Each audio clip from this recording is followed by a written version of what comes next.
السلام عليكم ورحمة الله وبركاته. الحمد لله الغفور الشكور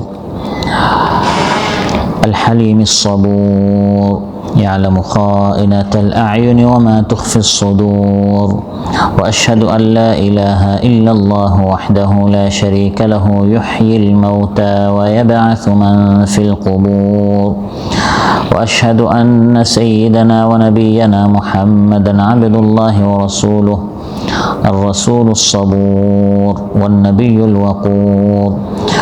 اللهم صل وسلم على سيدنا وحبيبنا محمد وعلى آله وصحبه دعاة الهدى والنور والتابعين ومن تبعهم بإحسان إلى يوم الدين والنشور. أما بعد فأعوذ بالله من الشيطان الرجيم. بسم الله الرحمن الرحيم. في بيوت أذن الله أن ترفع ويذكر فيها اسمه يسبح له فيها بالغدو والآصال رجال। আল্লাহ তাআলা ইরশাদ করেন, সেসব ঘরে যেগুলোকে সমুন্নত রাখতে আল্লাহ তাআলা হুকুম করেছেন, আল্লাহ তাআলা নির্দেশ করেছেন এবং তাতে আল্লাহর নাম উচ্চারণ করা হবে, সেখানে আল্লাহর তাসবিহ, পবিত্রতা, মাহাত্ম্য ঘোষণা করা হয়। সকাল সন্ধ্যায় মাহাত্ম্য ঘোষণা করে একদল পুরুষ বিন ইমরানের এই মসজিদে আয়োজিত আজকের এই পবিত্র মাহফিলে উপস্থিত সম্মানিত প্রাণপ্রিয় আমার মুসল্লি ভাইরা, সূরাতু আন-নূর থেকে একটি মাত্র আয়াত 36 নম্বর আয়াত তেলাওয়াত করে সহজ সরল বাংলা অনুবাদ উপস্থাপন করলাম। এই আয়াতের শেষাংশ সম্পর্কে আমরা আলোচনা করব, যেখানে আল্লাহ তাআলা মসজিদ সম্পর্কে আলোচনা করেছেন। মসজিদে জামায়াতের সাথে নামাজ আদায় করা, সালাত আদায় করা, মসজিদে শুধু আল্লাহর প্রশংসা করা, আল্লাহর জিকির করা, আল্লাহর নাম স্মরণ করা, এই বিষয়গুলো নিয়ে আমরা আলোচনা উপস্থাপন করব ইনশাআল্লাহ। প্রিয় ভাইরা, আল্লাহ তাআলা ইরশাদ করেন, ফি বুয়ুতিন আযিনাল্লাহু আন তুরফা, এই সকল ঘরে, আল্লাহর ঘরে, মসজিদে আল্লাহ তাআলা নির্দেশ করেছেন, হুকুম করেছেন, আন তুরফা, মসজিদগুলোকে সম্মান করতে হবে। এমন কাজ করা যাবে না, এমন কথা বলা যাবে না যার মাধ্যমে মসজিদের সম্মান নষ্ট হয়। কারণ মসজিদ কার ঘর? আল্লাহর ঘর। মসজিদকে একদিকে সম্মান করতে হবে, অন্যদিকে ওয়ায়ুযকার ফীহা ইসমুহু, আল্লাহ তাআলা বলেন মসজিদের মধ্যে শুধু আল্লাহর নাম নিতে হবে, শুধু আল্লাহর নাম উচ্চারণ করতে হবে, শুধু আল্লাহর জিকির করতে হবে। এই মসজিদে বসে বসে কোনো বাবাজানের, দাদাজানের কোনো গুণগান করা যাবে না, কোনো নেতা নেত্রীর প্রশংসা করা যাবে না। আল্লাহ তাআলা বলেন এই মসজিদ আমার, মসজিদ নির্মাণ করা হয়েছে আমার জন্য। হতে পারে তুমি দান করেছো, তুমি খরচ করেছো, নির্মাণ করেছো, তোমার নাম নেয়ার জন্য নয়। وأن المساجد لله فلا تدعوا مع الله أحدا, নিশ্চয় এই মসজিদগুলো হচ্ছে আল্লাহর, অতএব মসজিদগুলোতে আল্লাহ তাআলা ছাড়া অন্য কারো পূজা করা যাবে না, অন্য কারো ইবাদত করা যাবে না, অন্য কাউকে ডাকা যাবে না, অন্য কারো নিকট প্রার্থনা করা যাবে না। ইবাদত শুধু আল্লাহর করতে হবে, আর সেই ইবাদতটা শুধু আল্লাহর সন্তুষ্টির জন্য করতে হবে। আপনি ইবাদত করছেন আল্লাহর, আপনি ইবাদত করছেন আল্লাহর মসজিদে এসে, কিন্তু মানুষকে দেখানোর জন্য, তাহলে হবে? ইবাদত আল্লাহর করবেন আল্লাহর জন্য, ইবাদত আল্লাহর করবেন আল্লাহর সন্তুষ্টি পাওয়ার জন্য, এই জন্য মসজিদ। কোরআনে কারিমে আল্লাহ তাআলা ইরশাদ করেন, ওয়া আকিমু ওয়ুজুহাকুম ইনদা কুল্লি মাসজিদিন ওয়াদউহু মুখলিসিনা লাহুদ্দীন, মসজিদে নিষ্ঠার সাথে মুখটি আল্লাহর দিকে করে শুধু আল্লাহর ইবাদত করবে, ইখলাসের সাথে, শুধু আল্লাহর কাছ থেকে সওয়াব পুরস্কার পাওয়ার আশায়। এর জন্য এই মসজিদ নির্মাণ করা হয়েছে। ওয়ায়ুযকার ফীহা ইসমুহু, মসজিদে শুধু আল্লাহর ইসম, আল্লাহর নাম নেওয়া হবে, শুধু আল্লাহর প্রশংসা করা হবে, শুধু আল্লাহর হামদ করা হবে, শুধু আল্লাহর ইবাদত করা হবে। মসজিদে যদি আল্লাহর নাম নিতে বারণ করা হয়, মসজিদে যদি আল্লাহর দ্বীনের আলোচনা করতে নিষেধ করা হয়, মসজিদে যদি আল্লাহর প্রশংসা করতে মানা করা হয়, এর চেয়ে বড় আর কোনো অপরাধ হতে পারে না। এটি হচ্ছে কাফির মুশরিকদের চরিত্র। তারা হক কথা মসজিদে বলতে দিত না, তাওহীদের পক্ষে আওয়াজ তারা মসজিদে উঠাতে দিত না। আল্লাহ তাআলা বলেন এর চেয়ে বড় জালিম আর কে হতে পারে? ওয়ামান আযলামু মিম্মান মানা'a মাসাজিদাল্লাহি আন ইউযকারা ফীহা ইসমুহু ওয়া সা'a ফী খারাবিহা। এই ব্যক্তির চেয়ে বড় জালিম কে হতে পারে যে আল্লাহর মসজিদে আল্লাহর নাম নিতে বাধা সৃষ্টি করে। মিম্মাম মানা করে মাসাজিদ আল্লাহ, আল্লাহর মসজিদে আই ইউযকারা ফীহা ইসমুহু, মসজিদে আল্লাহর নাম নিতে, আল্লাহর বড়ত্ব, শ্রেষ্ঠত্ব, মাহাত্ম্য ঘোষণা করতে, আল্লাহর সার্বভৌমত্ব ঘোষণা করতে, জিকির করতে মানা করে। এর চেয়ে বড় জালিম কি হতে পারে? ওয়াসাআ ফী খারাবিহা, মসজিদ খারাপ করে, মসজিদের সম্মানহানি করে, মসজিদে দ্বীনি পরিবেশ চালু করতে দেয় না। এর চেয়ে বড় জালিম কি হতে পারে? ইউযকারা ফীহা ইসমুহু, মসজিদের মধ্যে আল্লাহর ইসম জিকির হবে, আল্লাহর নাম উচ্চারিত হবে, শুধু আল্লাহর ইবাদত করা হবে। প্রত্যেকটি আমল মসজিদে সেখানে আল্লাহর নাম, সেই আযানের মধ্যে আল্লাহর নাম, আল্লাহু আকবার আল্লাহু আকবার, আল্লাহর নাম উচ্চারণ হচ্ছে। আশহাদু আল্লা ইলাহা ইল্লাল্লাহ, আল্লাহর নাম উচ্চারিত হচ্ছে। আযানের শেষে লা ইলাহা ইল্লাল্লাহ, সেখানেও আল্লাহর নাম রয়েছে, আল্লাহর নাম উচ্চারণ করা হয়। আবার আযানের পাশাপাশি মসজিদের মধ্যে তিলাওয়াত, আযানের মধ্যে আল্লাহর নাম ওয়ুযকারা ফীহা ইসমুহু, আবার তিলাওয়াতের মধ্যে কার নাম? আয়াতে আয়াতে, পৃষ্ঠায় পৃষ্ঠায় আল্লাহর নাম উচ্চারণ করা হয়। আবার মসজিদের মধ্যে জিকির করা হবে, সুবহানাল্লাহ, আলহামদুলিল্লাহ, লা ইলাহা ইল্লাল্লাহ, আল্লাহু আকবার সহ যত আযকার রয়েছে মসজিদে বসে বসে জিকির করবে। কার নাম উচ্চারণ করা হবে? আল্লাহর নাম।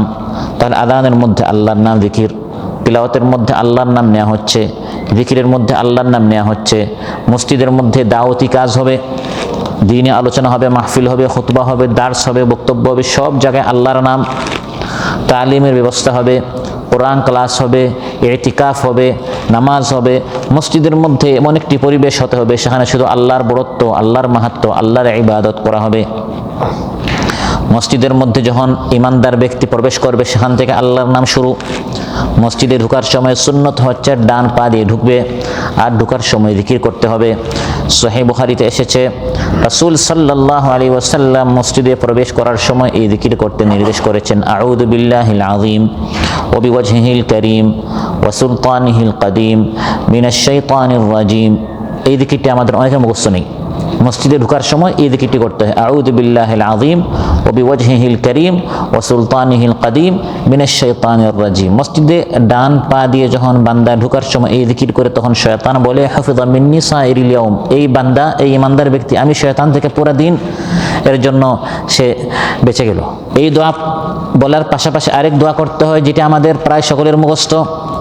সহিহ মুসলিম এসেছে, ক্বালা রাসূলুল্লাহ সাল্লাল্লাহু আলাইহি ওয়াসাল্লাম, ইযা দাখালা আহাদুকুমুল মাসজিদা ফালিয়াকুল আল্লাহুম্মা ইফতাহ লি আবওয়াবা রাহমাতিক। মসজিদে প্রবেশ করার সময় তোমরা এই দোয়া পড়বে, হে আল্লাহ তোমার রহমতের দরজাগুলো আমার সামনে খুলে দাও। আল্লাহুম্মা, হে আল্লাহ, ইফতাহ, ইফতাহ মানে খুলে দাও, উন্মুক্ত করো, ওপেন করো, লি আমার জন্য, আবওয়াবা দরজাসমূহ, রাহমাতিক আপনার রহমতে। আপনি রহমতের জায়গায় আসছেন যেখানে আল্লাহর রহমত রয়েছে, সবাই রহমত দ্বারা ধন্য হচ্ছে। আমি যদি বঞ্চিত হয়ে যাই, এজন্য আল্লাহর নিকট চাইতে হবে, আল্লাহ আমি রহমতের নিকট যাচ্ছি রহমত পাওয়ার জন্য, রহমতের আশায়, প্রত্যাশায়, আকাঙ্ক্ষায় রহমত পাবো, আপনি আমার জন্য রহমতের দ্বারা উন্মুক্ত করে দেন। আবার বের হওয়ার সময় রহমত থেকে আপনি বের হচ্ছেন ফজলের দিকে, ফজল মানে আল্লাহর অনুগ্রহ, আপনি রিজিক তালাশ করবেন, দুনিয়ার দিকে যাচ্ছেন, এই জন্য মসজিদ থেকে বের হওয়ার সময় বলতে হয়, আল্লাহুম্মা ইন্নী আসআলুকা মিন ফাদলিক, হে আল্লাহ আমি এখন আপনার ফদল চাচ্ছি, হালাল রিজিক চাচ্ছি। মসজিদে এসে আল্লাহর নিকট চাইবেন, ময়দানে গিয়ে বিচরণ করবেন, আল্লাহ তাআলা আপনার জন্য রহমত এবং ফদল এর দ্বারগুলো উন্মুক্ত করে দিবেন। তাহলে মসজিদের মধ্যে ওয়ায়ুযকারা ফীহা ইসমুহু, আল্লাহর নাম উচ্চারণ করতে হবে। সেটি আযান, তিলাওয়াত, দাওয়াতি কাজ, তালিম, কোরআন ক্লাসের ব্যবস্থা করতে হবে মসজিদের মধ্যে, এর মাধ্যমে আল্লাহর নাম উচ্চারণ হবে। সহিহ মুসলিম এসেছে, ক্বালা রাসূলুল্লাহ সাল্লাল্লাহু আলাইহি ওয়াসাল্লাম, ওয়া মাজতামাআ কওমুন ফি বাইতিন মিন বুয়ুতিল্লাহ, যখন আল্লাহর একদল বান্দারা আল্লাহর কোনো ঘরে মসজিদে তারা একত্রিত হবে, সমবেত হবে, যেমন আজ আমরা এখানে একত্রিত হয়েছি। কর্মসূচি কি? ইয়াতলুনা কিতাবাল্লাহ, তারা আল্লাহর আয়াত তিলাওয়াত করবে, আজকের আলোচনার শুরুতে আল্লাহর আয়াত তিলাওয়াত করা হয়েছে, আলোচনার ফাঁকে ফাঁকে আল্লাহর আয়াত থেকে তিলাওয়াত করা হচ্ছে। 2 ওয়ায়াতাদারাসুনাহু বাইনাহুম, কোরআন থেকে দার্স দেয়া হবে, কোরআনের তাফসীর হবে, ব্যাখ্যা হবে, বিশ্লেষণ হবে, বোঝানো হবে। এই উদ্দেশ্যে যখন আল্লাহর কোনো মসজিদে, আল্লাহর কোনো ঘরে আল্লাহর কয়েক বান্দারা একত্রিত হবে, তখন আল্লাহ তাআলা তাদেরকে 4টি পুরস্কার দিবেন। তখন আল্লাহ তাদেরকে কয়টা পুরস্কার দিবেন? 4টি পুরস্কার দিবেন। ইল্লা নাযালাত আলাইহিমুস সাকিনা, প্রথম আল্লাহ তাআলা তাদেরকে সাকিনা, শান্তি তাদের উপর নাজিল করবেন। এখন মানুষ শান্তি খুঁজে পায় না, শান্তি এখন হেরে গেছে। মোবাইল, টাকা পয়সা, গাড়ি বাড়ি, কত কিছু মানুষ খুঁজছে শান্তির জন্য, কিন্তু শান্তি তো আর পাওয়া যায় না। শান্তি পাবেন এই সকল মাহফিলে, শান্তি পাবেন কোরআনের এই সকল পরিবেশে, শান্তি পাবেন মসজিদের এই সকল মাহাউলে। সুবহানাল্লাহ। নাযালাত আলাইহিমুস সাকিনা, তখন তাদের উপর আল্লাহর সাকিনা, শান্তি বর্ষিত হয়, বৃষ্টির মতো নাজিল হয়। ওয়াগাশিয়াতহুমুর রাহমা, এবং রহমত তখন তাদেরকে ঘিরে ফেলে। ওয়াহাফাতহুমুল মালায়েকা, ফেরেশতারা তখন তাদেরকে ঢেকে ফেলে। ওয়াযাকারাহুমুল্লাহু ফীমান ইনদা, চতুর্থ সবচেয়ে বড় পুরস্কার, আল্লাহ তাআলা তার মাজমায়ে এই সকল বান্দাদের নাম নিয়ে নিয়ে তাদের নাম আল্লাহ তাআলা স্মরণ করেন। ফেরেশতাদেরকে আল্লাহ তাআলা বলেন, জমিনে আমার বান্দার আমার নাম নিচ্ছে, সুবহানাল্লাহ সুবহানাল্লাহ বলছে, আলহামদুলিল্লাহ বলছে, আমার কোরআন থেকে আলোচনা করছে। জমিনে আমার বান্দার আমাকে স্মরণ করছে। হে ফেরেশতারা, আরশে 7 আসমানের উপর আমি এখন তাদেরকে স্মরণ করব। তাহলে মসজিদে যদি আপনি আল্লাহর নাম নেন, এই ধরনের আয়োজন করা হয়, তখন আল্লাহ তাআলা এই 4টি পুরস্কার দেন। মসজিদের মধ্যে ওয়ায়ুযকারা ফীহা ইসমুহু, নাম নিতে হবে কার? আল্লাহর জিকির হবে, আল্লাহর দ্বীনের জিকির হবে, আল্লাহর দ্বীনের আলোচনা হবে, কোরআন শেখানো হবে, কোরআনের দাস হবে, কোরআন ক্লাস হবে, তালিম হবে, তারবিয়াত হবে, তাজকিয়া হবে। আর এটাই হচ্ছে রাসূল সাল্লাল্লাহু আলাইহি ওয়াসাল্লামের মিরাস। রাসূল সাল্লাল্লাহু আলাইহি ওয়াসাল্লাম এই পৃথিবী থেকে চলে যাওয়ার পর তিনি টাকা পয়সা অর্থ করি উম্মতের জন্য রেখে যান নাই। কোরআনের এই সকল আলোচনা মাহফিল, এই সকল বৈঠক, এগুলো তিনি রেখে গেছেন। যে যত বেশি এটা অর্জন করবে, সে তত বেশি মহানবী সাল্লাল্লাহু আলাইহি ওয়াসাল্লামের মিরাস রেখে যাওয়া, সে মিরাস অর্জন করেছে, সে প্রকৃত উত্তরসূরি হতে পেরেছে। তাবরানীতে এসেছে, হযরত আবু হুরায়রা রাদিয়াল্লাহু আনহু একদিন বাজারে গেলেন। আন্নাহু মাররা বিসুকিল মাদিনাতি ফাওয়াকাফা আলাইহা, মদিনার বাজারে হযরত আবু হুরায়রা গেলেন। আর গিয়ে বললেন, ইয়া আহলাস সুকি মা আজাযাকুম, হে বাজার, হে মার্কেটে আগত ভাইরা, আপনারা তো একবার ব্যর্থ হয়ে গেলেন, আপনারা তো একবারে বদনসিব হয়ে গেলেন। কি হলো? ক্বালু ওয়া মা যাকা ইয়া আবা হুরায়রা, হে আবু হুরায়রা, কি হলো আমরা এত বদনসিব কেন? তিনি বললেন, যাকা মিরাসু রাসূলিল্লাহি সাল্লাল্লাহু আলাইহি ওয়াসাল্লাম ইউকসামু আলা তাযহাবুনা ফাতাখুযুনা নসিবাকুম মিনহু, মহানবী সাল্লাল্লাহু আলাইহি ওয়াসাল্লাম তো মারা গিয়েছেন, তার রেখে যাওয়া মিরাস বন্টন করা হচ্ছে মসজিদে, আর তোমরা এই বাজারে এসেছো কেনাকাটা করার জন্য। তোমাদের মতো বদনসিব কেউ নাই, দ্রুত যাও, এই বাজার বাদ দিয়ে, মার্কেট বাদ দিয়ে, শপিং করা বাদ দিয়ে তোমরা মসজিদে যাও, সেখানে মহানবী সাল্লাল্লাহু আলাইহি সাল্লামের রেখে যাওয়া সম্পদ সেখানে বন্টন করা হচ্ছে, তাকসিম করা হচ্ছে, দ্রুত মসজিদে যাও। আইনা হুয়া, বন্টন কোথায় করা হচ্ছে? তিনি বললেন, ফিল মসজিদি, কোথায়? মসজিদে। ফাখারাজু সিরাআন, দ্রুত সবাই বাজার বাদ দিয়ে, কারণ মানুষ তো স্বার্থপর, মানুষ তো দুনিয়া চায়, তার স্বার্থ চায়। তারা সবাই বাজার মার্কেট বাদ দিয়ে মসজিদের দিকে দৌড়ে গেল। ওয়াকাফা আবু হুরায়রা তালাহুম হাত্তা রাজাউ, হযরত আবু হুরায়রা এই বাজারে তিনি তাদের অপেক্ষা করলেন, কারণ তিনি জানেন মসজিদ থেকে তারা আবার ফিরে আসবে। মার্কেটে তিনি তাদের অপেক্ষা করছেন, তারা দ্রুত মসজিদ থেকে আবার ফিরে আসলো। তিনি বললেন, মা লাকুম, তোমাদের কি হলো? তারা বলল, ইয়া আবা হুরায়রা, কাদ আতাইনাল মাসজিদ ফাদাখালনা ফীহি ফালাম নারা ফীহি শাইআন ইউকসামু, আমরা মসজিদে তো ঠিকই গেলাম, সেখানে গিয়ে তো আমরা কোনো মিরাস, ধন সম্পদ সেখানে বন্টন হতে তো আমরা দেখি না। আপনি বলেছেন মহানবী সাল্লাল্লাহু আলাইহি ওয়াসাল্লাম মারা গিয়েছেন এবং তার রেখে যাওয়া সম্পদ, তার রেখে যাওয়া আমানত, তার মিরাস নাকি সেখানে বন্টন করা হচ্ছে, কিন্তু আমরা মসজিদে গেলাম, সেখানে গিয়ে আমরা কোনো কিছু তো বন্টন হতে, তাকসিম করতে আমরা সেখানে দেখিনি। তিনি তাদেরকে বললেন, ওয়ামা রাআইতুম ফিল মসজিদি আহাদা, তোমরা কি মসজিদে কাউকে দেখোনি? তারা বলল, না, আমরা দেখেছি, কোনো কিছু বন্টন হচ্ছে তা দেখি না, কিন্তু এক দলকে আমরা সেখানে দেখেছি। তিনি প্রশ্ন করলেন, তারা মসজিদে কি করছে যাদেরকে তোমরা মসজিদে দেখেছো? তারা বলল, রাইনা কওমান ইউসাল্লুন, আমরা দেখেছি মসজিদে একদল মানুষ নামাজ পড়ছে। ওয়া কওমান ইয়াকরাউনাল কুরআন, আরেক কওম মসজিদে বসে বসে কোরআন তিলাওয়াত করছে। ওয়া কওমান ইয়াতাযাকারুনাল হালাল ওয়াল হারাম, আরেক দল মসজিদে বসে বসে হালাল হারাম, জায়েজ না জায়েজ মাসাইলগুলো তার আলোচনা করছে, দ্বীনি যে মাসাইলগুলো আছে দ্বীনের বিভিন্ন বিষয়গুলো নিয়ে তার আলোচনা করছে। তখন হযরত আবু হুরায়রা বললেন, ওয়াইহাকুম ফাযাকা মিরাথু মুহাম্মাদিন সাল্লাল্লাহু আলাইহি ওয়াসাল্লাম, তোমরা বুঝতে পারো নাই, এটি হচ্ছে মহানবী সাল্লাল্লাহু আলাইহি ওয়াসাল্লামের রেখে যাওয়া মিরাথ। সুবহানাল্লাহ, তিনি তো সম্পদ রেখে যান নাই, তিনি উম্মতের জন্য এই কোরআন রেখে গিয়েছেন। মসজিদে বসে বসে তারা তিলাওয়াত করছে, আলোচনা করছে, জিকির করছে, আল্লাহ নাম উচ্চারণ করছে, এটি হচ্ছে মহানবী সাল্লাল্লাহু আলাইহি ওয়াসাল্লামের মিরাথ, এটি তিনি দুনিয়াবাসীর জন্য, ইমানদারদের জন্য রেখে গিয়েছেন। তাহলে মসজিদ নির্মাণ করার উদ্দেশ্য আল্লাহ বলছেন ওয়ায়ুযকারা ফি হাসমুহু, মসজিদের মধ্যে আল্লাহর নাম উচ্চারণ বেশি বেশি করে করতে হবে। আর ইউসাব্বিহু লাহু ফিহা বিল গুদুওয়ি ওয়াল আসালি রিজাল, ইমানদারেরা যাদের অন্তর ঈমান এবং হিদায়াতের আলোকে উদ্ভাসিত, তারা সকাল সন্ধ্যা মসজিদে আল্লাহর সন্তুষ্টি লাভের জন্য নামাজ আদায় করে এবং আল্লাহর ইবাদত করে। আল্লাহ ইমানদারদের গুণ বলছেন যে ইমানদারেরা ইউসাব্বিহু লাহু, তারা আল্লাহর তাসবিহ পাঠ করে, তাফসীরে এসেছে অর্থাৎ নামাজ আদায় করে, ফিহা মসজিদের মধ্যে, ইমানদারেরা মসজিদে এসে বিল গুদুওয়ি ওয়াল আসাল, সকাল সন্ধ্যা নামাজ আদায় করে। কোনো নামাজ হচ্ছে সকালে বা দিনে, কোনো নামাজ হচ্ছে রাতে, ফজর, যোহর, আসর, মাগরিব, ইশা ইমানদারেরা আদায় করে রুমে, ঘরে নাকি মসজিদে? মসজিদে। ইউসাব্বিহু লাহু ফিহা বিল গুদুওয়ি ওয়াল আসাল, সকাল সন্ধ্যা ইমানদারেরা মসজিদকে আবাদ রাখে নামাজের মাধ্যমে। সকাল সন্ধ্যা মসজিদে কি নামাজ আমরা আদায় করি? কোন ধরনের নামাজ আমরা আদায় করি? প্রথম হচ্ছে তাহিয়াতুল মসজিদ, যেটাকে দুখুলুল মসজিদ বলা হয়। যখনই মসজিদে প্রবেশ করবেন, মসজিদের আদব হচ্ছে মসজিদের প্রবেশ করার সঙ্গে সঙ্গে 2 রাকাত নামাজ আদায় করা। সহিহ বুখারী এবং সহিহ মুসলিমে এসেছে, ক্বালা রাসূলুল্লাহ সাল্লাল্লাহু আলাইহি ওয়াসাল্লাম, ইযা দাখালা আহাদুকুমুল মাসজিদ ফালা ইয়াজলিস হাত্তা ইয়ারকা রাকাতাইন, তোমাদের মধ্যে কেউ যখন মসজিদে প্রবেশ করবে 2 রাকাত নামাজ না পড়ে সে যেন না বসে, আগে 2 রাকাত নামাজ পড়বেন তারপর বসবেন। এটি হচ্ছে মসজিদে, এটাকে তাহিয়াতুল মসজিদ, দুখুলুল মসজিদ বলা হয়। তার মসজিদে সকাল সন্ধ্যা নামাজ এর একটি নামাজ হচ্ছে দুখুলুল মসজিদ। আর সবচেয়ে গুরুত্বপূর্ণ সকাল সন্ধ্যা মসজিদের নামাজ হচ্ছে 5 ওয়াক্ত নামাজ। 5 ওয়াক্ত নামাজ, ফরজ নামাজগুলো আদায় করতে হবে মসজিদে। মসজিদ তো নির্মাণ করাই হয়েছে নামাজের জন্য। আপনি যদি আপনার নামাজটি অফিসে পড়ে ফেলেন, সাইটে পড়ে ফেলেন, বাজার মার্কেট ঘরে রুমে পড়ে ফেলেন, তাহলে এই মসজিদ নির্মাণ করার দরকারটা কি ছিল? এত টাকা দিয়ে মসজিদ বানানোর আর ইমাম মুয়াজ্জিন পরিচ্ছন্ন কর্মী রাখার কোনো দরকার ছিল? এই আয়োজন করার কোনো প্রয়োজন ছিল? যদি প্রত্যেকে তার ঘরে রুমে একান্তে একা একই নামাজ পড়ে ফেলে, তাহলে এই মসজিদের দরকারটা কি?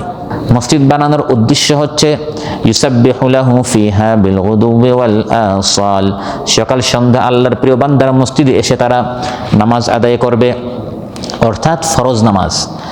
আর যারা মসজিদে এসে নামাজ আদায় করবে না, রাহমাতুল লিল আলামিন সাইয়্যিদুল মুরসালিন রাসূলুল্লাহ সাল্লাল্লাহু আলাইহি ওয়াসাল্লাম দয়ার সাগর হওয়া সত্ত্বেও তিনি অত্যন্ত কোমল এবং নরম দিলওয়ালা ছিলেন।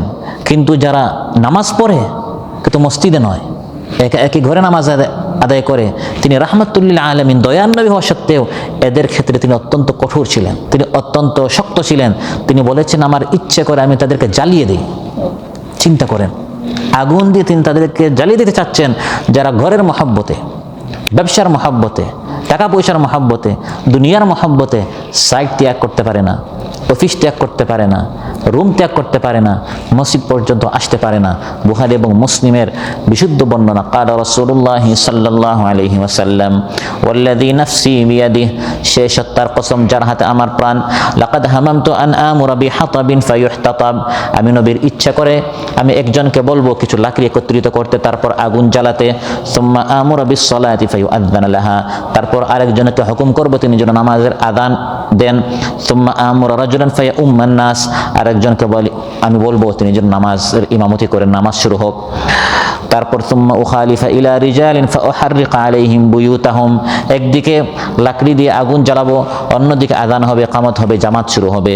ওই লাকড়ি আগুন দিয়ে আমার ইচ্ছে করে আযানের ধ্বনি শোনার পর জামাত শুরু হয়ে গেছে এই কথা শোনার পর যারা ঘরে নামাজ আদায় করে, আমি চাচ্ছি তাদের ঘর যেন এই লাকড়ি দিয়ে আমি এই আগুন দিয়ে যেন আমি জ্বালিয়ে দেই। দয়ার নবী সাল্লাল্লাহু আলাইহি সাল্লাম যারা বেনামাজি তাদের ক্ষেত্রে নয়, এই লোকেরা কি নামাজি হওয়া সত্ত্বেও তিনি তাদের ক্ষেত্রে অত্যন্ত শক্ত, কারণ তারা তাদের মন মতো পড়ছে। তাদের মন বলছে রুমে, সাইটে, অফিসে, দোকানে পড়ে ফেলছে। রাসূল সাল্লাল্লাহু আলাইহি সাল্লামের মন মতো তিনি যেরকম চাচ্ছেন সেরকম তারা আদায় করে নাই। একজন অন্ধ সাহাবীকেও মহানবী সাল্লাল্লাহু আলাইহি সাল্লাম মসজিদে না আসতে তিনি তাকে অব্যাহতি দেন নাই, তোমার আসতে হবে না। তিনি অব্যাহতি চেয়েছেন, উযর পেশ করেছেন, আমি দৃষ্টিহীন, আমার চোখ নেই, আমার দৃষ্টি নেই, আমি দেখতে পাই না। মহানবী সাল্লাল্লাহু আলাইহি সাল্লাম তাকে অব্যাহতি দেন নাই, ছুটিয়ে দেন নাই, যে সমস্যা নাই তুমি তোমার ঘরে পড়িও, এই কথা তিনি তাকে বলেন নাই। সহিহ মুসলিমে এসেছে একজন অন্ধ সাহাবী রাসূল সাল্লাল্লাহু আলাইহি সাল্লামের নিকট এসে বললেন, ইয়া রাসূলুল্লাহ, আমি একজন অন্ধ, মসজিদ থেকে আমি অনেক দূর থাকি, মসজিদে আসতে রাস্তায় অনেক সাপ বিচ্ছু আছে, ওয়ালাইসা লি কাঈদুন ইয়াকুদুনি, মসজিদ পর্যন্ত আনার মতো আমার কেউ নেই, আমি যে কারো হাত ধরে আসবো এরকম কেউ, আবার আমি দৃষ্টিহীন, রাস্তায় অনেক কাঁটা আছে, সাপ বিচ্ছু আছে, তো আমার তো একটা উযর আছে, আমি কি ঘরে নামাজ আদায় করতে পারবো? মসজিদে না আসার আমার কি অনুমতি আছে? মহানবী সাল্লাল্লাহু আলাইহি ওয়াসাল্লাম ইরশাদ করলেন, হাল তাসমাউন নিদা বিস সালাহ, আযানের ধ্বনি, সালাতের যে ডাক দেয়া হয়, আহ্বান করা হয়, হাইয়া আলাস সালাহ, নামাজের দিকে আসো, ওই ধ্বনি কি তোমার কানে যায়? তিনি বললেন নাম, সেই ধ্বনি আমি শুনি। মহানবী সাল্লাল্লাহু আলাইহি ওয়াসাল্লাম ইরশাদ করেন, ফাআজিব, তাহলে জবাব দিবে, এখানে এসে উপস্থিত হবে, হাজির হবে। দৃষ্টিহীন সাহাবীকে অনুমতি দেয়া হয় নাই। অপর বর্ণনায় তাসমাউ হাইয়া আলাস সালাহ হাইয়া আলাল ফালাহ ফাহাইয়া আলা, আসো নামাজের দিকে, আসো কল্যাণের দিকে, এই ধ্বনি তুমি কি শুনো? তাহলে এসে উপস্থিত হয়ে তোমাকে হাজির হতে হবে। সহিহ মুসলিমে এসেছে হযরত ইবনে মাসউদ রাদিয়াল্লাহু আনহু বলেন, মান সাররাহু আন ইয়ালকাল্লাহ তাআলা গাদান মুসলিমান ফালইউহাফিজ আলা হাউলাইস সালাওয়াতি হাইথু ইউনাদা বিহিন্না, তোমাদের মধ্যে যে কাল কিয়ামতের দিন আল্লাহর সামনে খাঁটি ঈমানদার হিসাবে উপস্থিত হতে চায়, আমরা কি সবাই চাই কিনা? হযরত ইবনে মাসউদ বলেন, তোমাদের মধ্যে যদি কেউ চায় মুনাফিক হিসাবে নয়, বরং খাঁটি মুত্তাকি পরহেজগার হিসাবে আল্লাহর সামনে হাজির হতে চায়, উপস্থিত হতে চায়, তাহলে তার সর্বপ্রথম করণীয় হচ্ছে এই 5 ওয়াক্ত নামাজ এর হেফাজত করতে হবে। হাইথু ইউনাদা বিহিন্না, যেখান থেকে ডাক দেয়া হয় সেখানে হাজির হয়ে। নামাজের ডাক দেয়া হয়, আযান দেয়া হয় রুমে, ঘরে, সাইটে, মসজিদে। হাইথু ইউনাদা বিহিন্না, যেখান থেকে ডাক দেয়া হয় সেখানে এসে হাজির হতে হবে। যেখান থেকে আযানের ধ্বনি সেখানে এসে কি করতে হবে? হাজির হতে হবে। ওয়ালাউ আন্নাকুম সাল্লাইতুম ফি বুয়ুতিকুম কামা ইউসাল্লি হাযাল মুতাখাল্লিফু ফি বাইতিহি লাতারাকতুম সুন্নাত নাবিয়িকুম, অমুক ব্যক্তি তমুক ব্যক্তি নামাজ যেরকম জামাত বাদ দিয়ে, জামাতে উপস্থিত না হয়ে, মসজিদে উপস্থিত না হয়ে তারা যেরকম ঘরে নামাজ পড়ছে, তোমরা যদি তোমাদের বাড়িতে, ঘরে, রুমে যদি তোমরা সালাত আদায় করে ফেলো, তাহলে অবশ্যই তোমরা তোমাদের নবীর সুন্নত ত্যাগ করেছো। নবীর সুন্নত ঘরে ঘরে নয়, রুমে রুমে নয়, বরং 5 ওয়াক্ত নামাজ রাসূল সাল্লাল্লাহু আলাইহি ওয়াসাল্লাম যিনি আমাদের নামাজ শিখিয়েছেন, তিনি বলেছেন সাল্লু কামা রাআইতুমুনি উসাল্লি, আমার মতো নামাজ পড়ো, আমাকে যেরকম নামাজ পড়তে দেখেছো। তিনি তার রুমে বসে বসে, কক্ষে বসে বসে, কামরায় বসে বসে নামাজ পড়েন নাই। তার নামাজের পদ্ধতি হচ্ছে জামাতের সাথে মসজিদে এসে তিনি নামাজ আমাদেরকে শিখিয়েছেন। এরকম না পড়লে ইবনে মাসউদ বলেন যে তোমরা তোমাদের নবীর সুন্নাত, তরিকা, পদ্ধতি তোমরা ত্যাগ করেছো। ওয়ালাকাদ রাআইতুনা ওয়া মা ইয়াতাখাল্লাফু আনহা ইল্লা মুনাফিকুন মা'লুমুন নিফাক, রাসূল সাল্লাল্লাহু আলাইহি সাল্লামের জামানায় যার মুনাফিকি সর্বজনবিদিত, এমন মুনাফিক ছাড়া কেউ জামাতে সালাত আদায় করা ছেড়ে দিত না। সবাই চিনে এই লোকটা মুনাফিক, সে ছাড়া বাকি সবাই জামাতে শরীক হতো আল্লাহ নবীর জামানায়। এখন অনেক মুত্তাকি পরহেজগাররা পর্যন্ত বলে, আচ্ছা আযানটা মাত্র হয়েছে, একামত হোক, একামতের পরে বলে আচ্ছা নামাজটা শুরু হোক, দোকানটা এখনো বন্ধ করে না। আচ্ছা নামাজ শুরু হয়েছে, 2-1 রাকাত, শেষের রাকাত তো ধরলে হবে, করতে করতে জামাত শেষ হয়ে যায়, তারপরে এসে একা পরে, এসে দেখে মসজিদ বন্ধ, পরে গিয়া রুমে পড়তে হয়। আর সেই যুগে সবাই তো আসতো, সাধারণ মুনাফিকরাও আসতো, মার্কা মারা মুনাফিক সবাই চেনে, এরা দেরি করতো। সাহাবীরা কীরকম জামাতে শরিক হতেন, মসজিদে শরিক হতেন? অনেকে অসুস্থ ছিলেন, হাঁটতে পারেন না, চলতে পারেন না, দৃষ্টিহীন ছিলেন, অসুস্থ ছিলেন, তারা কীরকম আসতেন? ওয়ালাকাদ কানা আর-রাজুলু ইউতা বিহি ইউহাদা বাইনা আর-রাজুলাইনি হাত্তা ইউকামা ফিস-সাফ। রাসূল সাল্লাল্লাহু আলাইহি সাল্লামের জামানায় এমন ব্যক্তি মসজিদে জামাতে উপস্থিত হয়ে নামাজ আদায় করত, যাকে দুইজন মানুষের কাঁধে ভর দিয়ে এসে সালাতের কাতারে দাঁড় করানো হতো। চলতে পারে না, অসুস্থ, দাঁড়াতে পারছে না, দুইজনের কাঁধে হাত দিয়ে ভর দিয়ে তাকে এসে কাতারে কি করানো হতো? দাঁড় করানো হতো। তারপরেও সে রুমে নামাজ পড়তো না, বাসায় বাড়িতে তারা নামাজ পড়তেন না, তারা এসে জামাতে হাজির হতেন, মসজিদে হাজির হতেন। 5 ওয়াক্ত নামাজ আমরা মসজিদে জামাতের সাথে পড়বো তো ইনশাআল্লাহ। যদি আমরা প্রত্যেক নামাজ ইউসাব্বিহু লাহু ফিহা বিল গুদুবি ওয়াল আসাল, সকাল সন্ধ্যা 5 ওয়াক্ত নামাজ যদি আমরা জামাতের সাথে মসজিদে আদায় করি, লাভটা কি হবে? প্রথম লাভ হচ্ছে আপনি ঈমানের সার্টিফিকেট পাবেন, সুবহানাল্লাহ। সাক্ষী দেওয়া হচ্ছে আপনি একজন ঈমানদার। তিরমিজিতে এসেছে, قال رسول الله صلى الله عليه وسلم إذا رأيتم الرجل يعتاد المساجد فاشهدوا له بالإيمان। যখন তোমরা দেখবে কোন ব্যক্তি সব সময় মসজিদে আসা যাওয়া করে, তোমরা সাক্ষী দিবে, সার্টিফিকেট দিয়ে দিবে এই লোকটা ঈমানদার, সুবহানাল্লাহ। এক ব্যক্তি 5 ওয়াক্ত নামাজ মসজিদে আসে, আর দেখার দরকার নাই, এই লোকটা যে ঈমানদার এটাই হচ্ছে তার প্রমাণ, এটাই হচ্ছে তার দলিল। তারপর মহানবী সাল্লাল্লাহু আলাইহি ওয়াসাল্লাম এই আয়াত তিলাওয়াত করেছেন, ইন্নামা ইয়া'মুরু মাসাজিদাল্লাহি মান আমানা বিল্লাহি ওয়াল ইয়াউমিল আখির من آمن بالله واليوم الآخر وأقام الصلاة وآتى الزكاة ولم يخش إلا الله فعسى أولئك أن يكونوا من المهتدين। আল্লাহর ঘর মসজিদ তো তারাই আবাদ করে যাদের আল্লাহ এবং পরকালের উপর ঈমান আছে, আল্লাহ ছাড়া কাউকে ভয় করে না, তারাই তো মসজিদকে আবাদ করবে। তাহলে আপনি ঈমানদার বিধায় আপনি আল্লাহর ঘরকে আবাদ করেছেন, 5 ওয়াক্ত নামাজ আপনি মসজিদে জামাতের সাথে আদায় করছেন। তাহলে 5 ওয়াক্ত নামাজ জামাতের সাথে আদায় করলে প্রথম পুরস্কার হচ্ছে যে আপনি একজন ঈমানদার, এটা হচ্ছে আপনার ঈমানের প্রমাণ, আপনি সাক্ষী পাচ্ছেন। 2 নম্বর পুরস্কার হচ্ছে মসজিদে এসে জামাতের সাথে নামাজ আদায় করলে আপনি তখন আল্লাহর মেহমান হয়ে যান। কে কে আমরা অমুক বাদশার মেহমান হতে চাই, এমপির মেহমান হতে চাই, মন্ত্রীর মেহমান হতে চাই, তখন লাইনে জায়গা পাওয়া যাক না পাওয়া যাক সিরিয়ালে, তারপরেও আমরা চেষ্টা করব। কিন্তু এখানে সাধারণ কোনো বাদশা নয়, বাদশাদের বাদশা, রাজাদিরাজ, শাহানশাহ আল্লাহ তাআলার আপনি ডেইলি দৈনিক 5 বার মেহমান হওয়ার সৌভাগ্য আপনার রয়েছে যদি আপনি 5 ওয়াক্ত নামাজ মসজিদে আদায় করেন। বুখারী ও মুসলিমে এসেছে, قال رسول الله صلى الله عليه وسلم من غدا إلى المسجد أو راح أعد الله له في الجنة نزلا كلما غدا أو راح। যে ব্যক্তি সকালে বা সন্ধ্যা মসজিদে এসে হাজির হয়, যখন এসে মসজিদে আসবে সকালে হোক বা সন্ধ্যায় হোক, সেই সকালে বা সেই সন্ধ্যায় আল্লাহ তাআলা তার জন্য মেহমানদারি তৈরি করে রাখেন। সে মেহমানদারি কি? ফল ফ্রুট, চা বিস্কিট, নাস্তা না, সেটা হচ্ছে আপনার গুনাহ মাফ হবে, আপনার হায়াতের মধ্যে আল্লাহ বরকত দিবেন, আপনার সেহাতের মধ্যে বরকত দিবেন, আপনার রিজকের মধ্যে বরকত দিবেন, আপনার টেনশন অশান্তি আল্লাহ দূর করবেন, আপনাকে একটু সুখীময় জীবন আল্লাহ দিবেন। এই মেহমানদের আল্লাহ তাআলা আপনার জন্য তৈরি করে রেখেছেন, অসংখ্য অফুরন্ত নেকি আল্লাহ তাআলা আপনার জন্য প্রস্তুত করে রেখেছেন। আরেকটি পুরস্কার হচ্ছে মসজিদে এসে যারা জামাতের সাথে নামাজ আদায় করবে, কিয়ামতের দিনের প্রত্যেকটি স্টেশন হচ্ছে, প্রত্যেকটি ধাপ হচ্ছে অত্যন্ত অন্ধকার, পুলসিরাত হচ্ছে অন্ধকার, কবর হচ্ছে অন্ধকার। এই অন্ধকার মুহূর্তগুলো, স্থানগুলো, মসজিদে যে আপনি আসছেন আর যাচ্ছেন অন্ধকারের মধ্যে, কিয়ামতের দিনের অন্ধকার সমূহ আপনার এই আসা যাওয়া আলোর ব্যবস্থা আল্লাহ তাআলা করে দিবেন। আপনার এই আমলটি সেই অন্ধকারের জন্য আলো হবে। আবু দাউদ এবং তিরমিজিতে এসেছে, قال رسول الله صلى الله عليه وسلم بشر المشائين في الظلم الى المساجد بالنور التام يوم القيامه।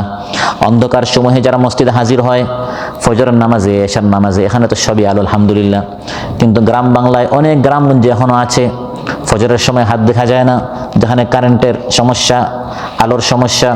সে অন্ধকার সমূহের মধ্যে যারা মসজিদে হাজির হয়, জামাতে নামাজ আদায় করে, মহানবী সাল্লাল্লাহু আলাইহি ওয়াসাল্লাম ইরশাদ করেন, এই অন্ধকারে মসজিদে হাজির হওয়ার কারণে আল্লাহ তাআলা কিয়ামতের দিন তার কোথাও কোনো অন্ধকার রাখবেন না, আমলের মাধ্যমে তার সব পথগুলোকে আলোকিত করে দিবেন।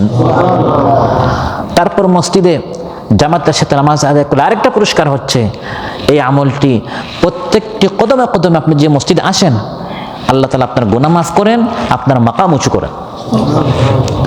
সহিহ মুসলিমে এসেছে قال رسول الله صلى الله عليه وسلم ألا أدلكم على ما يمحو الله به الخطايا ويرفع به الدرجات। আল্লাহর নবী সাল্লাল্লাহু আলাইহি ওয়াসাল্লাম বলেন, আমি কি তোমাদেরকে এমন কয়েক আমল বলে দিব যে আমলগুলোর মাধ্যমে আল্লাহ তাআলা তোমাদের গুনাহ খাতা মাফ করে দিবেন, তোমাদের মাকাম অনেক উঁচু করবেন। তারা বলল, বালা ইয়া রাসূলুল্লাহ, অবশ্যই আমাদেরকে আপনি জানাবেন। মহানবী সাল্লাল্লাহু আলাইহি ওয়াসাল্লাম ইরশাদ করলেন, কয়েকটা আমল, গুনাহগুলো মাফ হবে, আল্লাহর নিকট মাকাম উঁচু হবে। প্রথমটি হচ্ছে ইসবাগুল উযু আলাল মাকারিহ, মন চায় না তারপরে পরিপূর্ণ ওযু করা। ঠান্ডার দিন হাত কাপড় উঠাতে অনেক কষ্ট হয়, তারপরেও আরামের বিছানা ত্যাগ করে কাপড় উঠিয়ে ভালো করে, যদি আপনার হিটার না থাকে কষ্ট আরও বেশি, যত কষ্ট হোক তারপরেও ভালো করে ওযু করা, এর মাধ্যমে গুনাহ খাতা মাফ হয়। আরেকটা হচ্ছে ওয়াকাসরাতুল খুতা ইলাল মাসাজিদ, মসজিদ যত দূর হোক না কেন হেঁটে হেঁটে যাওয়া, কারণ প্রত্যেকটা কদমে কদমে গুনাহ মাফ হচ্ছে। ওয়ান্তিযারুস সালাতি বা'দাস সালাহ, এক নামাজের পর আরেক নামাজের অপেক্ষা করা, এই তিনটা আমল, ওযু, হেঁটে হেঁটে মসজিদে যাওয়া, এক নামাজের পর আরেক নামাজের অপেক্ষা করা, ফাযালিকুমুর রিবাত ফাযালিকুমুর রিবাত, এর মাধ্যমে আল্লাহ তাআলা গুনাহ খাতাগুলো মাফ করে ইমানদার বান্দার মাকামগুলো আল্লাহ তাআলা উঁচু করে দেন।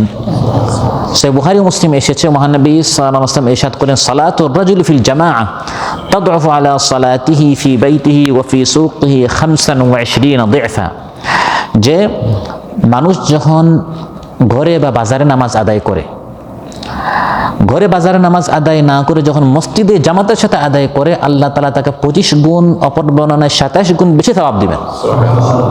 একই নামাজ মসজিদে পড়লে 27 গুণ, আর ঘরে বা রুমে একা পড়লে আপনি একটা করে সওয়াব পাবেন। আপনি 1 টাকা ইনকাম করলেন, টাকা একটাই, কিন্তু এটা যদি টাকা হয় বা রিয়াল হয় বা ডলার পাউন্ড হয়, সবগুলো এক, কিন্তু মান কি নয়, সমান নয়। একজন উপার্জন করলো 1 টাকা, আরেকজন উপার্জন করলো 1 রিয়াল, আরেকজন 1 দিরহাম ইমারাতি, আরেকজন আপনার কুয়েতের 1 দিনার, আরেকজন আপনার ব্রিটেনের 1 পাউন্ড, আরেকজন আমেরিকার 1 ডলার, সবগুলো এক, কিন্তু মান কি নয়, এক নয়। একই নামাজ 4 রাকাত, ফাতিহা, সূরা, রুকু, সাজদা আপনিও করেছেন, আর যে মসজিদ পড়ছে সেও করেছে, কিন্তু দুইটার মান সমান নয়। তার 1-এ 27 হচ্ছে, 1-এ 27, 2-এ 2 27, 3-এ 3 27, ওইভাবে তার ইনকাম হচ্ছে। কাতারে যে ইনকাম করেছে 1 রিয়াল, তার এক রিয়ালে 33 হয়ে যাচ্ছে, 1 রিয়ালে 33। এখানেও কাজ 1 ঘন্টা, দেশেও কাজ 1 ঘন্টা, কিন্তু ওখানে 1 ঘন্টায় ফর এক্সাম্পল যদি সে 1 টাকা পায়, এই একই ঘন্টা শ্রম এখানে দিয়ে সে কত পাচ্ছে, 33 করে পাচ্ছে। এটা আমরা বুঝি কিনা? এগুলো ভালো করে বুঝি, কারণ এগুলো হচ্ছে দুনিয়ার ইনকাম। আর রাসূল সাল্লাল্লাহু আলাইহি ওয়াসাল্লাম বলছেন, একই নামাজ মসজিদে পড়লে, জামাতে পড়লে আপনি 1-এ 27 করে পাচ্ছেন, আরেক বর্ণনা 25 করে পাচ্ছেন, আর রুমে, ঘরে, সাইটে, অফিস একা পড়লেন 1 করে পাচ্ছেন। وذلك أنه إذا توضأ فأحسن وضوءه ثم خرج إلى المسجد لا يخرجه إلا الصلاة لم يخطو خطوة إلا رفع له بها درجة। ইমানদার ব্যক্তি যখন ঘর থেকে বের হয়, ভালো করে ওযু করে, ঘর থেকে শুধু নামাজের জন্য বের হয়েছে, আর কোনো উদ্দেশ্য নাই, শুধু নামাজের জন্য বের হয়েছে, ঘর রুম অনেক দূর, তারপরও কষ্ট করে গরমের মধ্যে, ঠান্ডার মধ্যে সে আসছে শুধু নামাজের জন্য, প্রত্যেকটা কদমে কদমে ইল্লা রুফিআ লাহু বিহা দারাজা, জান্নাতে তার মাকাম উঁচু হতে থাকে। ওয়া হাত্তা আনহু বিহা খাতিআ, দেখতে, শুনতে, ঘুরতে ফিরতে কত গুনাহ হয়, এই গুনাহগুলো মাফ হতে থাকে, গুনাহগুলো ঝরতে থাকে। ফাইদা সাল্লা লাম তাজালিল মালাইকা তুসাল্লি আলাইহি মা দামা ফি মুসাল্লা, মসজিদে এসে যখন সে নামাজ আদায় করে, যতক্ষণ পর্যন্ত নামাজের জায়গায় সে বসা থাকে, ফেরেশতারা তার জন্য দোয়া করতে থাকে। আমরা যে আলিম ওলামাদের বলি একটু আমার জন্য দোয়া করিয়েন, এই আলিম ওলামাদের দোয়া 100% কিন্তু কি নাই, গ্যারান্টি নাই, কিন্তু কবুল হওয়ার সম্ভাবনা বেশি। আমরা আশাবাদী, কারণ তারা সবসময় আল্লাহকে ডাকেন, আল্লাহর কাছাকাছি থাকেন, আল্লাহ এবং আল্লাহর দিনের কথাবার্তা বলেন, ওই আশা নিয়ে আমরা তাদের নিকট যাই, কিন্তু 100% কি নাই, গ্যারান্টি নেই। আপনি যদি মসজিদে নামাজ আদায় করেন, আপনার জন্য এমন এক সৃষ্টি দোয়া করবে যাদের দোয়া কবুল হয়, এটা 100% গ্যারান্টি। তারা হচ্ছে আল্লাহর মালায়েকা, কারণ ফেরেশতাদের কোনো গুনাহ নেই, মাসুম, নিষ্পাপ, বেগুনাহ ফেরেশতাদেরকে আল্লাহ আপনার পিছনে লাগিয়ে দিবেন, কারণ আপনি মসজিদে এসেছেন আল্লাহকে খুশি করার জন্য, জামাতে নামাজ আদায় করার জন্য। যতক্ষণ বসে থাকবেন ফেরেশতা দোয়া করেন, আল্লাহুম্মা সাল্লি আলাইহি, আল্লাহুম্মা গফির লাহু, আল্লাহুম্মা আরহামহু। হে আল্লাহ, এই বান্দার উপর দয়া করো, তার গুনাহগুলো মাফ করো, তার মাকাম উঁচু করো। ওয়ালা ইয়াজালু ফি সালাতিন মান তাযারাস সালাহ, যতক্ষণ সে মসজিদে এসে নামাজের অপেক্ষা করবে সে নামাজের সওয়াব পাবে। আপনি মসজিদে এসে দেখলেন 2 রাকাত নামাজ পরে আপনি বসে আছেন, দেখলেন এখন 10 মিনিট বাকি, এই 10 মিনিট নামাজ পড়লে যে সওয়াব পেতেন বসে বসে আপনি সে সওয়াব পাবেন। তাহলে মসজিদে আসলে লস নাকি? বসলেও সওয়াব, নামাজ পড়লেও সওয়াব, নামাজ পড়ে নামাজের অপেক্ষা করলেও সওয়াব, আর নামাজ পড়লে তো আপনি 1-27 করে পাচ্ছেন। আর হাঁটলেও সওয়াব, কদমে কদমে আপনার গুনাহ হচ্ছে, আপনার গুনাহ মাফ হচ্ছে, মাকাম উঁচু হচ্ছে। হাঁটলেও সওয়াব, বসলেও সওয়াব, অপেক্ষা করলেও সওয়াব, নামাজ পড়লেও সওয়াব, নামাজ না পড়ে অপেক্ষা করলেও কি শুধু আপনার লাভ আর লাভ। আর মসজিদ থেকে রুম দূরে হলে আমরা অনেক সময় কষ্ট পাই, যে আসতে অনেক কষ্ট, যাকে এখন রুমে নামাজ পড়ে ফিরি। বরং আপনার রুম যত দূর আপনার সওয়াব তত বেশি হচ্ছে। সহিহ মুসলিম এসেছে, কানা রাজুলুন মিনাল আনসার লা আ'লামু আহাদান আবআদা মিনাল মাসজিদি মিনহু, একজন আনসারী সাহাবী, তার চেয়ে কারো ঘর মসজিদ থেকে দূর ছিল না, তিনি সবচেয়ে দূরে ছিলেন। ওয়া কানাত লা তুখতিউহু সালাহ, তার কোনো নামাজ মিস হতো না। মসজিদের নববী থেকে এই আনসারীর ঘর সবচেয়ে দূরে ছিল, ঠান্ডা হোক, গরম হোক, বৃষ্টি হোক, ঝড় তুফান হোক, কখনো তার এক ওয়াক্ত নামাজ জামাতে মিস হতো না। আমরা তাকে বললাম, লাউ ইশতারাইতা হিমারান, আপনি একটা গাধা কিনে ফেলেন, আসতে যেতে আপনার সহজ হবে। বিশেষ করে গরম, এই আরব দেশে গরমের কারণে আপনার কষ্ট হচ্ছে, বৃষ্টির সময় কষ্ট হয়, অন্ধকার কষ্ট, একটা গাধা কিনে ফেলেন। তিনি বললেন, না, আমি চাই আমার ঘর আরও দূরে হোক। মা ইয়াসুরুনি আন্না মানজিলি ইলা জানবিল মসজিদ, আমার এটা পছন্দ আমার নয় যে আমার ঘরটা মসজিদের কাছে হোক, বরং আমি দূরে চাই। কারণ ইন্নী উরিদু আন ইউকতাবা লি মামশায়া ইলাল মসজিদ ওয়া রুজুই ইযা রাজাতু ইলা আহলি, আমি চাই আমার ঘরটা দূরে থাকার কারণে মসজিদে যে আমি 5 ওয়াক্ত আসি, প্রত্যেকটা কদমে কদমে যেন আল্লাহ বেশি বেশি আমার গুনাহ মাফ করে দেন, বেশি বেশি যেন আমার মাকাম উঁচু। এখন যদি আমার 10 কদম হয় তাহলে 10টা গুনাহ মাফ হবে, 20 কদম হলে 20টা গুনাহ মাফ হবে, 100 কদম হলে 100 আমার গুনাহ মাফ হবে, 100 দরজা আমার উঁচু হবে। এই কথা যখন মহানবী সাল্লাল্লাহু আলাইহি ওয়াসাল্লাম শুনলেন, তিনি ইরশাদ করেন, কাদ জামা আল্লাহু লাকা যালিকা কুল্লা, তুমি যা চেয়েছো আল্লাহ তোমাকে তা দিয়ে দিলেন। প্রিয় ভাইরা, তো বোঝা গেল যার ঘর রুম যত দূর, এটা জামাত মিস করার কোনো অজুহাত নয়, বরং এটা জামাতে আসার জন্য এটা আপনার জন্য আরো বেশি সুবর্ণ সুযোগ। কারণ আমার আপনার গুনাহ অনেক বেশি হচ্ছে, এবং আবার আমরা তওবা ইস্তেগফার করছি না, শয়তান আমাদেরকে ভুলিয়ে দিচ্ছে। তাহলে এই যে আসতে যেতে আমার কদম বেশি হচ্ছে, জন্য আমার সওয়াবও কি হচ্ছে বেশি হচ্ছে, গুনাহ খাতা বেশি মাফ হচ্ছে। বুখারী মুসলিম এসেছে, ইন্না আ'যামান নাসি আজরান ফিস সালাতি আবআদুহুম ইলাইহা মামশান ফাআবআদুহুম, মসজিদে এসে যারা নামাজ আদায় করে সবচেয়ে বেশি সওয়াব হচ্ছে যার ঘর রুম বেশি দূর, যে যত বেশি দূরে তার সওয়াব তত বেশি। ইউসাব্বিহু লাহু ফিহা বিল গুদুবি ওয়াল আসালি রিজাল, আলোচ্যতে আল্লাহ তাআলা বলেন যে সকাল সন্ধ্যা আল্লাহর বান্দার মসজিদে এসে নামাজ আদায় করে। আপনার রুম যদি মসজিদের কাছে হয় আর ঘরে রুমে নামাজ আদায় করেন, এক বর্ণনা হচ্ছে আপনার নামাজ হবেই না, আরেক বর্ণনা হচ্ছে নামাজ হলেও আপনি একটা কবিরা গুনাহ করেছেন। নামাজ পড়ে সওয়াব হবে, কিন্তু জামাত ত্যাগ করার কারণে আপনার একটা কি হয়েছে, কবিরা গুনাহ হয়েছে। নামাজ পড়া যেমন ফরজ, ওয়াক্ত মতো পড়া আরেক ফরজ, জামাতে পড়া একদল উলামা কিরামদের নিকট এটা হচ্ছে আরেক ফরজ। দারকুতনিতে এসেছে, লা সালাতা লিজারিল মসজিদ ইল্লা ফিল মসজিদ, মসজিদের প্রতিবেশীর মসজিদ ছাড়া তার কোনো নামাজ হতে পারে না। প্রতিবেশী বলতে একবারে লাগানো হওয়া কোনো শর্ত নয়, আশেপাশে। আর বর্তমান এই আপনার দেশে তো দূর বলতে কিছু নেই, আপনার কতটুকু দূর, রাস্তাঘাট সব পাকা, সব সময় লাইটের ব্যবস্থা আছে, কত সুন্দর ব্যবস্থা। বরং মসজিদগুলো আমাদের রুম থেকে, আমাদের ঘর থেকে আরো কত উন্নত মানের। এমনি তো আপনার আল্লাহর নিকট অনেক প্রিয়, সেটা তো আছে, কিন্তু দুনিয়ার যে আসবাবপত্র এবং ফার্নিচারের দিক দিয়ে, এসির দিক দিয়ে, আপনার কার্পেটের দিক দিয়ে মসজিদ আপনার কত আরামের। এর জন্য মসজিদে এসে প্রত্যেকটা নামাজ আমাদের আদায় করতে হবে, আর সেটা চেষ্টা করতে হবে প্রথম সফে, সবসময় সবার শেষের রাকাত পেলে সালামটা পেলেই হলো, না হলে আমরা আরেক জামাত করে নিব, এই মন মানসিকতা ত্যাগ করতে হবে।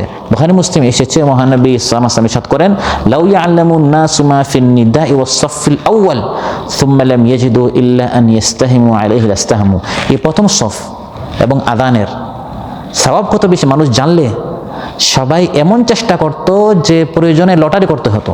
যে ভাই এখানে তো জায়গা হয় 30 জনের, আপনার 50 জন চেষ্টা করতেছেন, আচ্ছা আমরা এখন লটারি করি, এই ফজরে এই 30 জনকে, জোহরে বাকি যারা আছে তাদেরকে দেওয়া হবে।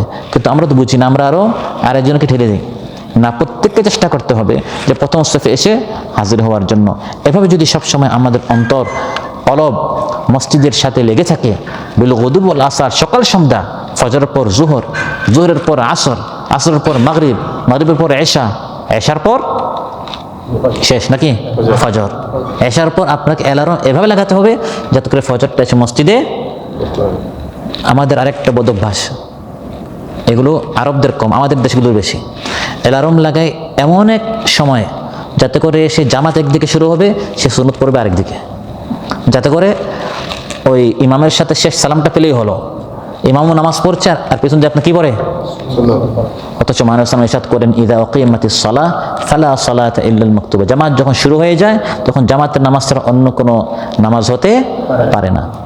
কোনো বর্ণনা পাওয়া যায় আমাদের দেশের উলামা ইকরাম যে মাসালা বলেন যে নামাজ হয়, এটা হচ্ছে এমার্জেন্সি, এক্সেপশনাল মাসালা। এক্সেপশনাল মাসালা এবং সবসময় মাসালা এক নয়।